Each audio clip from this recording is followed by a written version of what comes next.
오늘 우리에게 주신 하나님 말씀은 요엘서 1장 13절과 14절 이렇게 읽겠습니다.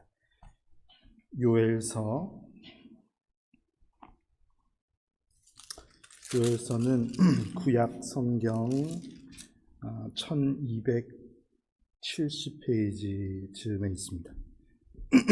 요엘서 1장 13절 그리고 14절 이렇게 두 절 말씀을 함께 읽고 말씀을 나누겠습니다. 이렇게 읽겠습니다. 제사장들아, 너희는 굵은 배로 동이고 슬피 울지어다.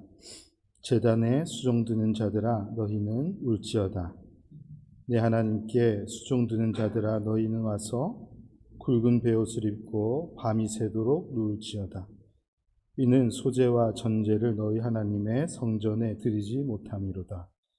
너희는 금시기를 정하고 성회를 소집하고 장로들과 이 땅의 모든 주민들을 너희 하나님 여호와의 성전으로 모으고 여호와께 부르짖을지어다. 아멘.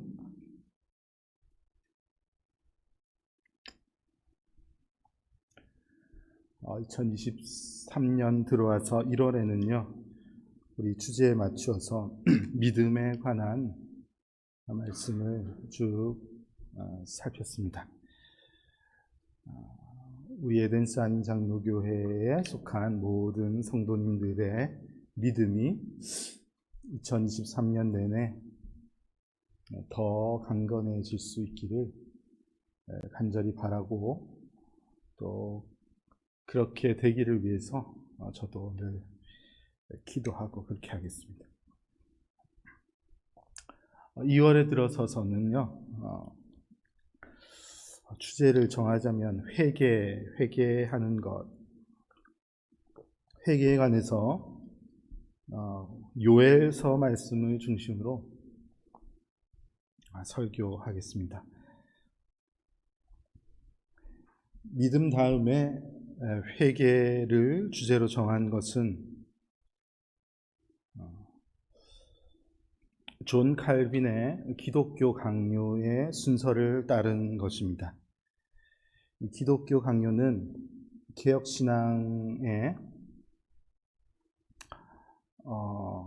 교과서다 그렇게 표현할 수 있는 아주 중요한 우리 신앙의 고전인데요. 기독교 강요 3권에서는 믿음에 관해서 잘 가르쳐 주신 후에 이어서 회개를 이야기합니다. 믿음 이후에 회개를 말하느냐, 회개 이후에 믿음을 말하느냐, 그게 거기서 거기인가? 그렇게 생각하면 안 되고요. 이것은 굉장히 중요한 부분이에요. 칼빈은 믿음을 먼저 말하고 그 다음에 회개에 대해서 설명합니다. 다시 말하면 회개한 결과로 믿음을 얻는 것이 아니고 하나님의 은혜로 믿음을 얻은 자들이 회개하는 삶을 사는 것입니다. 이것이 신앙의 올바른 순서라는 것을 가르쳐 주는 것이죠. 자, 너무 중요한 것이기 때문에 다시 설명을 드리겠습니다. 열심히 막 울고 회개하고 막 소리치고 그러면 나에게 믿음이 주어지는 것이 아니고 하나님께서 주시는 믿음을 가진 사람들이 살면서 회개하고 기도하면서 산다, 이 말입니다. 이것을 한국교회가 거꾸로 잘못 가르친 이유 때문에 실컷 분위기를 만들어서 눈물을 흘리게 만들고 분위기를 고조시킨 다음에 이게 참 믿음이라고 가르치고 그 다음부터 어떻게 살든지 말든지 별 상관을 안 하는 거예요. 이게 잘못된 것이죠. 그건 올바른 것이 아닙니다. 회개는 믿음 때문에 주어지는 것이에요.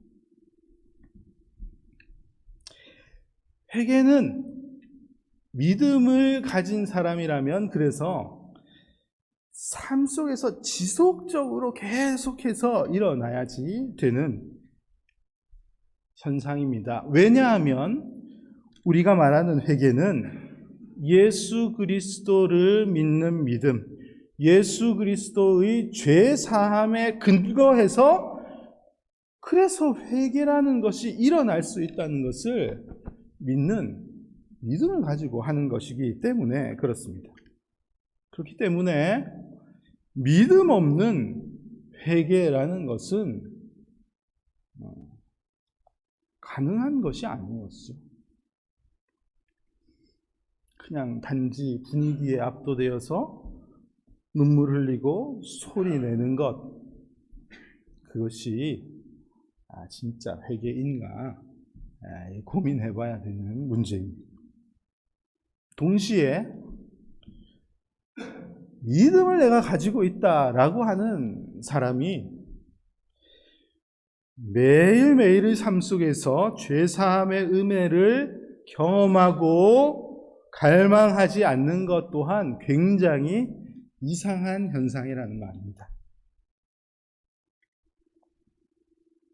칼빈은 그래서 그리스도인은 평생을 회개의 기간으로 삼아야지 된다, 그렇게 가르치고 있습니다.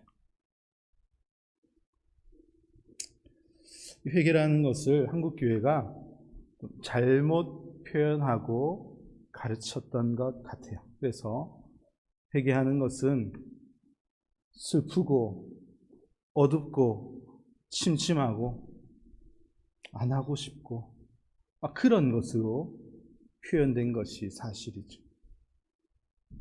자, 그러나 우리 호세아서 6장을 볼까요? 호세아서 6장 1절. 자, 이렇게 말씀하고 있습니다. 오라, 우리가 여호와께로 돌아가자. 여호와께서 우리를 찢으셨으나 도로 낫게 하실 것이요 우리를 치셨으나 싸매어 주실 것임이라. 호세아 선지자가 외치고 있어요. 오라, 우리가 여호와께로 돌아가자. 자, 쉽게 말하면 우리 하나님 앞에 회개하자, 이 말입니다. 돌아가자, 회개하자. 자, 이렇게 말하는데 여기에서의 분위기는 우리가 생각하는 것처럼 굉장히 어둡고 침침하고 괴롭고 이 뭔가 징계를 앞둔 자리로 끌려가는 것 같은 그런 모습으로 표현한 것이 아니에요. 그렇죠? 예. 여호와 앞에 돌아가자. 지금 우리를 치료하실 분이 기다리고 계신다. 기다리고. 어서 우리 함께 가서 우리 그분 앞으로 빨리 달려가자.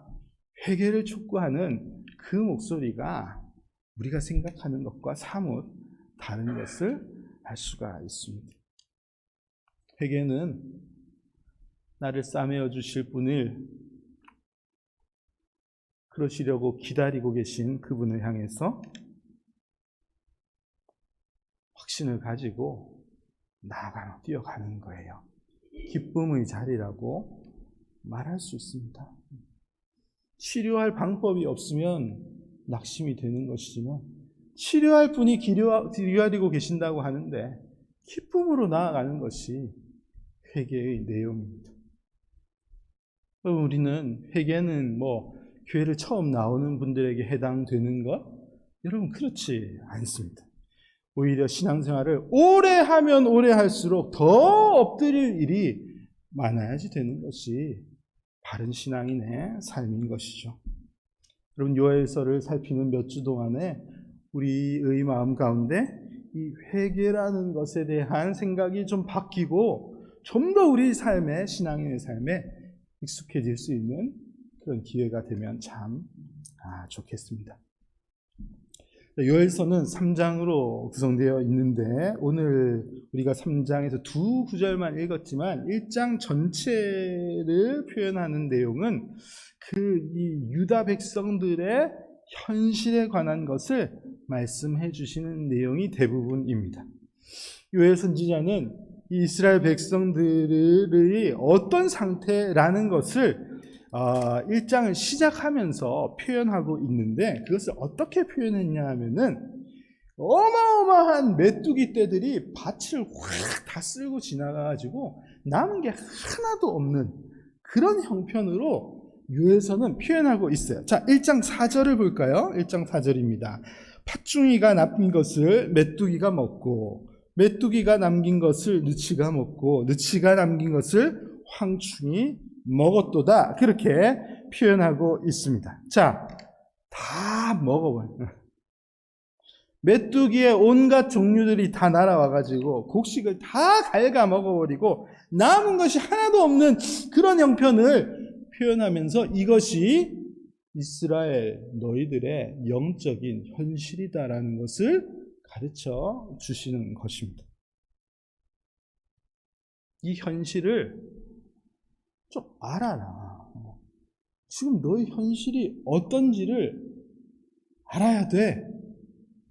그렇게 외치고 있는 것이죠. 자, 요엘서 1장 5절부터 보실까요? 5절.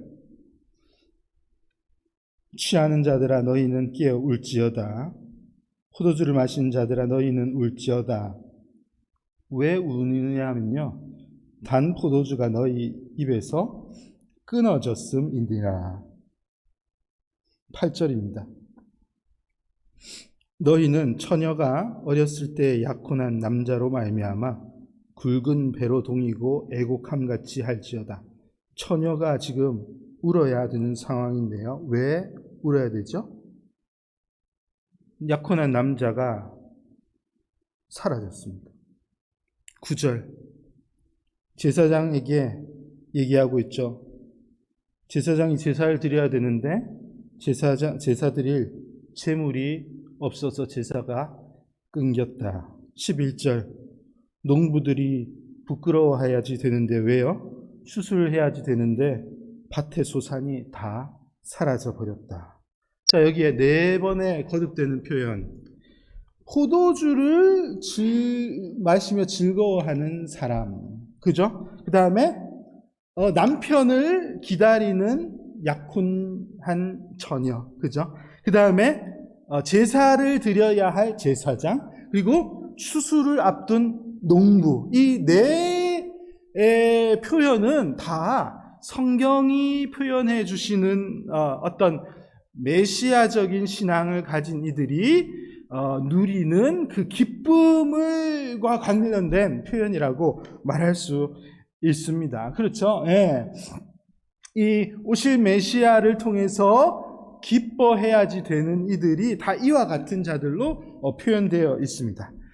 새 시대에 새 포도주를 마시며 기뻐하는 것에 대해서 구약 성경이 계속해서 알려주고 있다는 것을 몇 주 전에 수요일 성경 공부할 때도 우리가 언급했던 적이 있는데 기억나시는지 모르겠어요.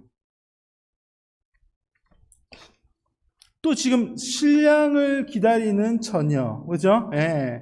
신랑 대신 예수 그리스도, 신부 대신 교회, 성경은 계속해서 그렇게 말하고 있습니다. 베드로전서 2장은 신약 교회 성도들을 다 왕 같은 제사장이라고 표현하고 있지요. 예수님께서 이 땅에 오셔서 추수할 일꾼들이 필요하다고 말씀하셨습니다. 자, 이 4부류의 사람들에게 일어난 지금 현실이 뭔지를 요엘 선지자가 알려주고 있는데, 포도주를 즐거워하던 이들에게 포도주가 끊어졌고, 신랑을 기다려야지 될 이에게 신랑이 사라졌고, 제사를 지내야 할 제사장에게 제물이 사라졌고, 추수를 해야지 될 일꾼들에게 추수할 곡식이 사라졌고. 이 표현을 통해서 지금 너희들의 형편이 이런 상태라는 것을 요엘 선지자가 말하고 있습니다. 만족해야 할 기쁨의 근원이 싹 사라졌단 말이에요. 맞죠? 예. 이걸 기다리고 이걸 즐거워하고 이것만을 가지고 살아야지 될 그 대상이 되는 것들이 다 없어져 버린 그런 현실이 너희들의 영적인 상태다. 그렇게 말하고 있는데, 이 말씀을 대하는 저와 여러분들에게도 이 말씀이 우리의 현실, 지금 나의 영적인 모습은 이와 같은 것이 아닌지를 오늘 곰곰이 짚어보셔야지 되겠습니다. 그리스도인들에게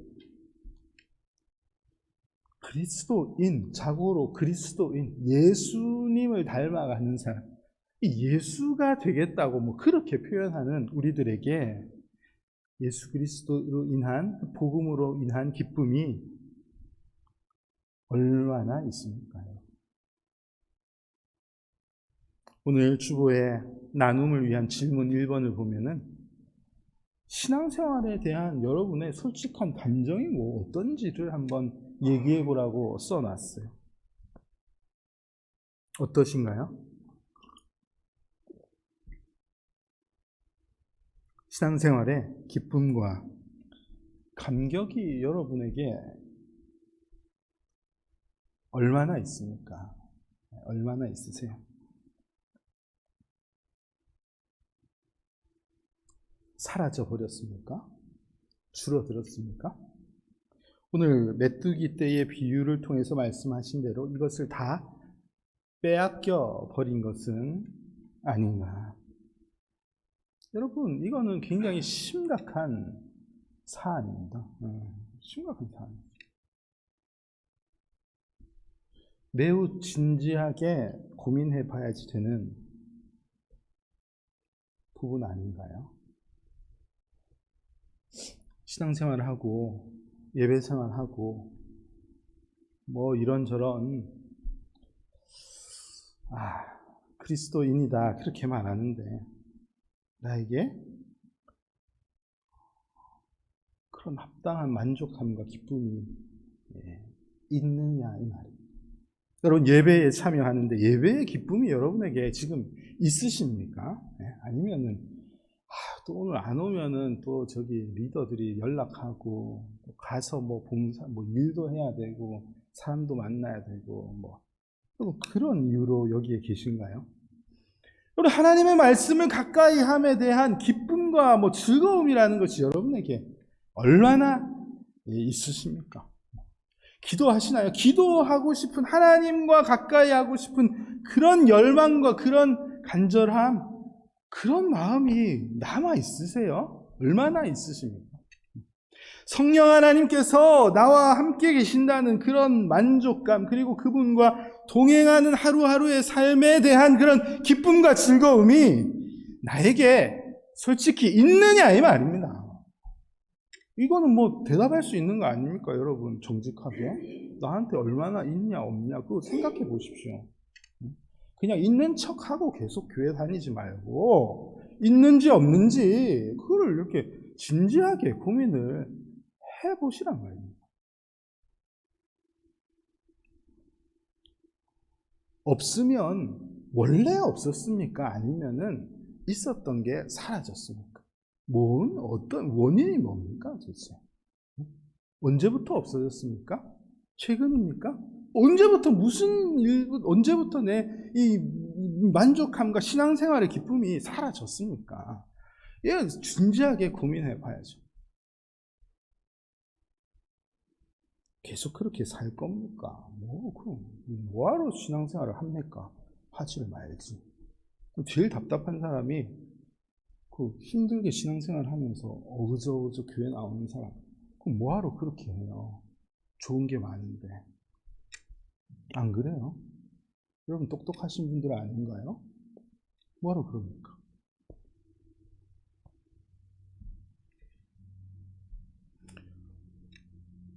제가 여러분들을 보니까 그런 기쁨이 별로 없어 보여서 드린 말씀이에요. 좀처럼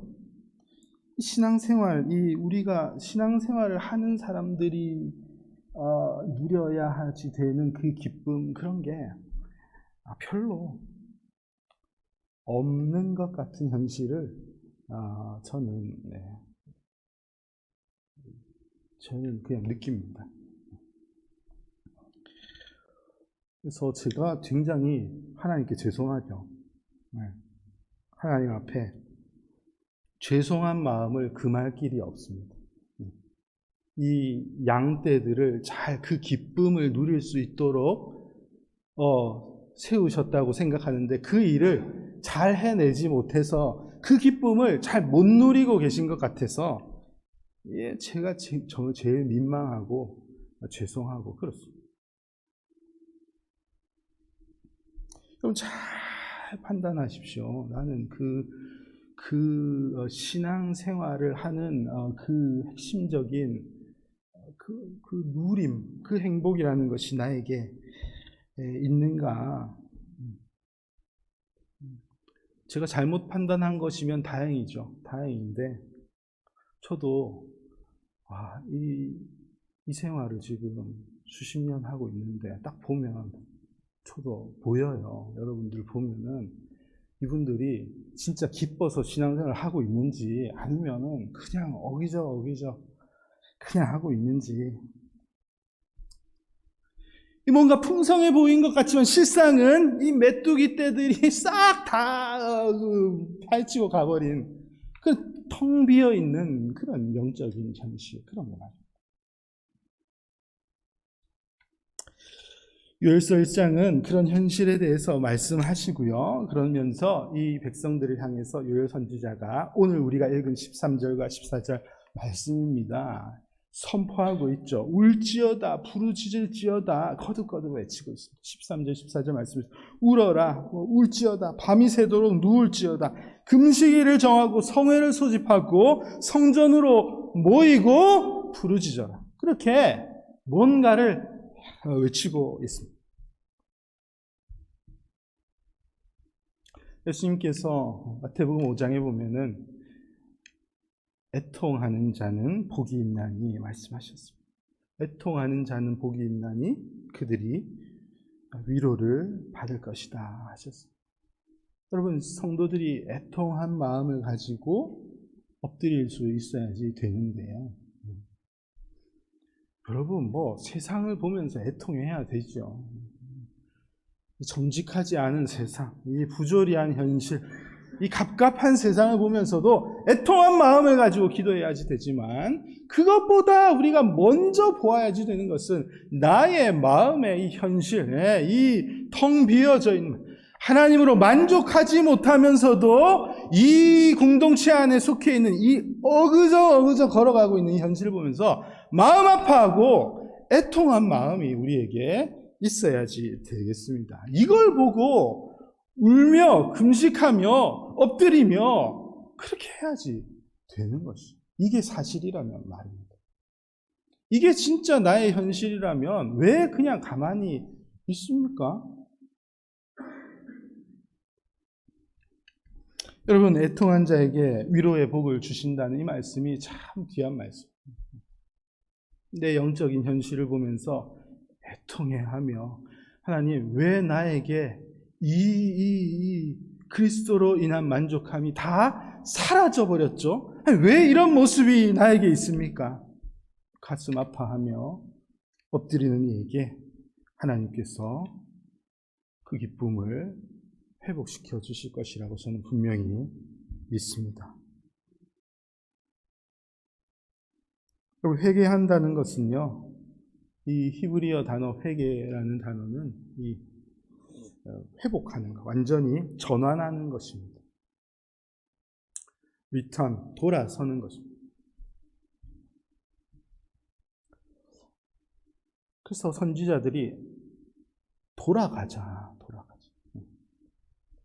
그러니까 우리도 노래할 때 여호와께로 돌아가자. 그럼 회개하는 것은요, 그냥 기억하고 의식하는 것이 회개가 아니에요. 내가 알고 보니까 내 영적인 현실이 이런 상황이구나. 다 그 기쁨을 빼앗겨 버렸네. 지금 이런 상황이네. 이것을 아는 것 자체가 회개하고는 아무 관계가 없어요. 그게 무슨 회개예요? 그냥 아는 거지.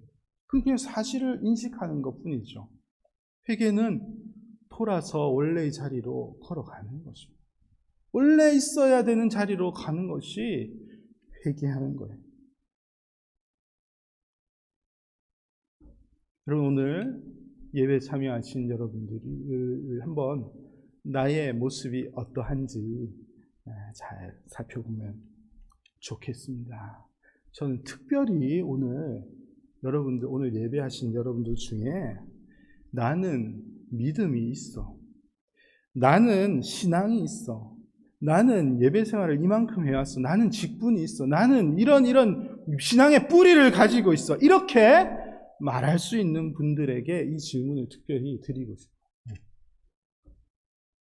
나는 그렇다면은 매일매일 회개하며 내 삶을 돌아보는 삶을 살며 가슴 치며 그렇게 살아가고 있느냐, 이 말입니다. 여러분 뭐라고 답하실 수 있겠어요? 문제가 있습니까? 없습니까? 문제가 있다면은 회개하십시오. 간단한 문제입니다.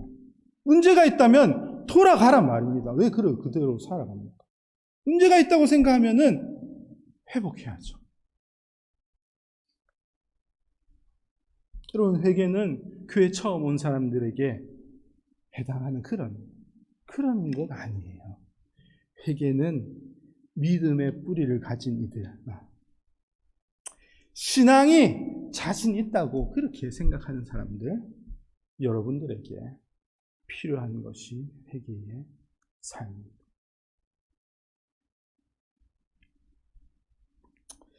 요엘 선지자는 1장 15절에 들어가면서 여호와의 날이라는 것을 외칩니다. 슬프다 그날이여, 여호와의 날이 가까웠다. 요엘서의 주제라고 말할 수 있어요. 여호와의 날이라는 표현이 요엘서에는 계속해서 나옵니다. 요엘서의 주제이기도 하지만 사실 우리 신앙의 목적과 주제라고도 말할 수 있죠. 여호와의 날, 하나님의 날, 하나님께서 모든 것을 명확하게 하실 그 날이 다가오고 있다는 그 믿음, 이게 없으면은 아무 의미가 없는 거예요. 이게 실제로 만약에 없다면은 우리의 신앙이 무의미한 것이죠. 뭐하러 회개를 합니까? 여호와의 날이 없는데. 그런데 우리의 믿는 믿음이 뭡니까? 성경의 기록이 뭐죠? 여호와의 날이 있다. 여호와의 날이 가까웠다는 것을 말씀이 계속해서 가르쳐주고 있습니다. 고린전서 13장 12절, 우리가 지금은 거울로 보는 것 같이 희미하나 그때에는 얼굴과 얼굴을 대면하여 볼 것이고, 지금은 부분적이지만 그때는 온전하게 될 것.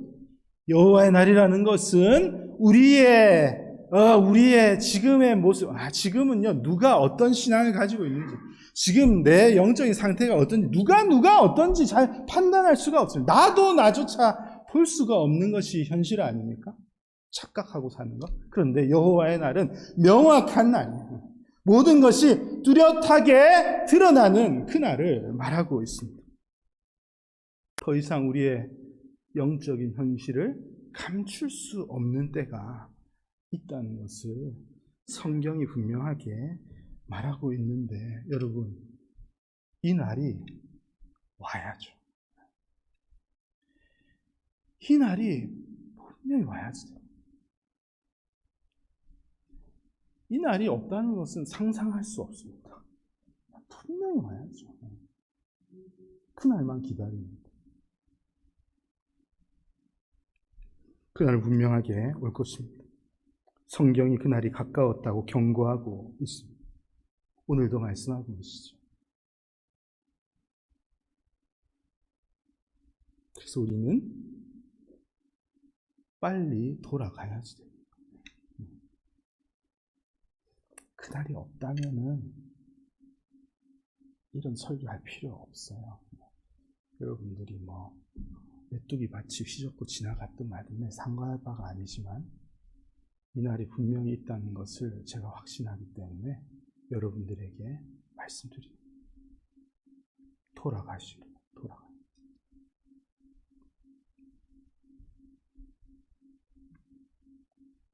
여러분, 성경이 선포하는 회개는, 성경이 말씀하는 회개는, 성경이 촉구하는, 외치는 회개하라, 돌아가라, 이 대상이 누굽니까? 대상은 하나님을 모르는 이방인들이 아니에요.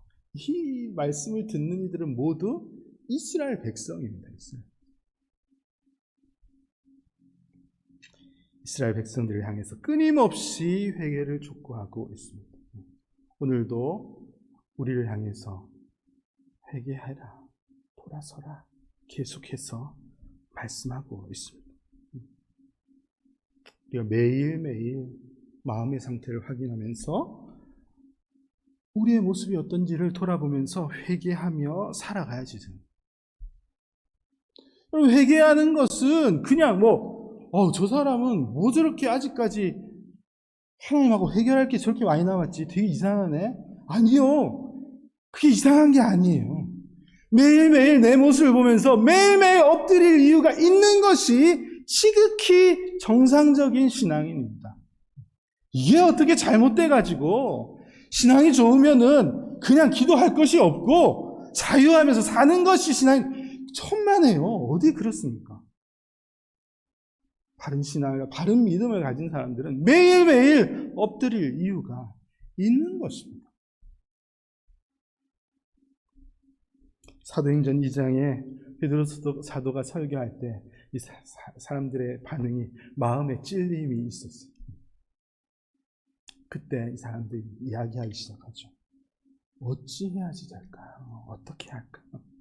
우리가 어찌할까?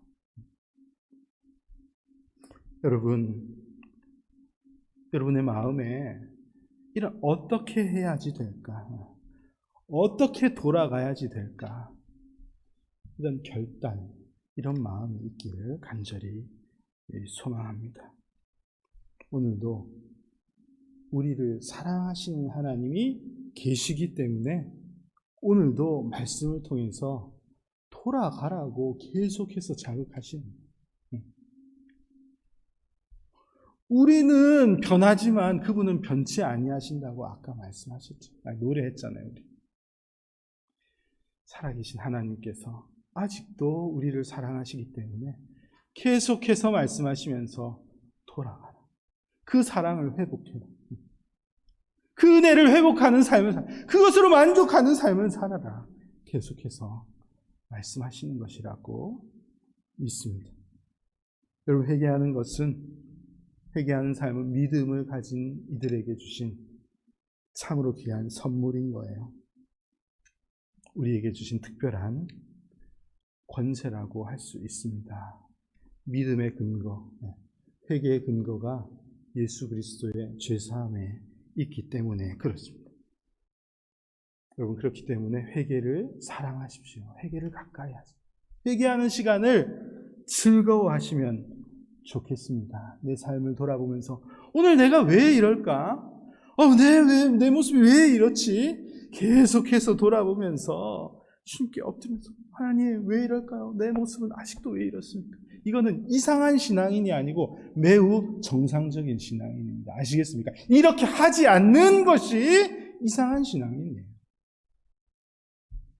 맨날 내 모습을 보면서 맨날 이상하잖아요. 또 솔직히 얘기해 보세요. 맨날 이상하죠, 여러분. 생각과 마음이 맞잖아요. 저도 그래요. 매일매일 내 모습에 이상한 생각과 악한 생각들이 스물스물 물려오는데 아무렇지 않은 듯이 사는 것이 아니라 왜 이렇습니까, 하나님? 계속해서 엎드리는 것이 지극히 건강한 신앙입니다. 왜 한 번도 그런 거 안 하면서 사는, 그럼 어떻게 그렇게 사십니까? 제가 안 보는 데서 다 하고 계신가요? 여러분, 여호와의 날이 분명히 있기 때문에 오늘도 말씀을 선포합니다. 네덴스 한인장로교회 성도님들의 마음 가운데 이 애통해야 하는 마음이 일어날 수 있기를 간절히 소망합니다. 먼저 내 모습을 보며 애통해하고, 우리의 가정을 보면서, 우리 교회의 모습을 보며, 이 사회를 보며, 이 세상을 보면서, 이 교회의 현실을 바라보면서 마음 아파하고 엎드리며 기도할 수 있는 그런 성도님들 될 수 있기를 주님의 이름으로 축복합니다.